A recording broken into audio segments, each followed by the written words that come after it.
Well, France's Jewish population, estimated at more than 500,000, is the largest in Europe and the third largest in the world after Israel and the United States. Well, since the 7th of October Hamas attacks, France has recorded more than 1,000 anti-Semitic acts. And one of the most high-profile incidents these last few weeks has been the Stars of David, which appeared in paint on dozens of buildings around Paris and further afield as well. Well, the Paris prosecutor now says this graffiti may have been carried out on the orders of someone outside of France.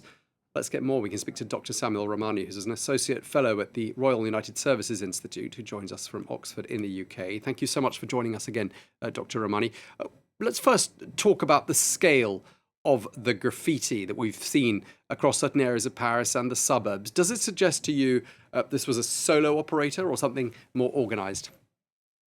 Well, I mean, I think that there's probably a good case for it to be organized. I think that the scale of it would point to that. And certainly the suspicions that Russia is possibly behind it are not surprising, because Russia likes to exploit any kind of communal and particularly ethnic and religious violence inside Western societies. So trying to inflame tensions with regards to anti-Semitism or Islamophobia will be right along the lines of what Russia's active measures would look like. Have you seen the evidence? And do you think it stacks up and that it tallies with what the French authorities are saying, that this is somehow the work of an external force? Well, I think it's probably looking like it's the act of an external force. I mean, obviously, there is a lot of grassroots anti-Semitism that has sparked up as a result of the events of the past month and the war in Gaza. And we're seeing that also in my own country, in the United Kingdom. But given the scale and the nature of it, it wouldn't be surprising that there would be a foreign connection of some sort. So obviously the motive, as you say, could be to try to stoke tensions in France. I mean, could that actually work? Well, I think that it probably could work, because it would lead to certainly potential violence between supporters of the Palestinians and also Jewish communities. We've been seeing that kind of violence happening on a smaller scale also in the United States and the United Kingdom.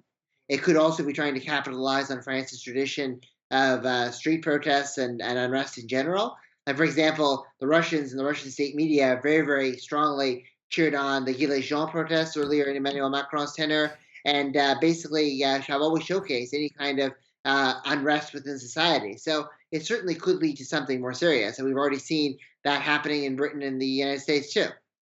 And why do you think France has been so particularly singled out? I mean, what would be the purpose behind that?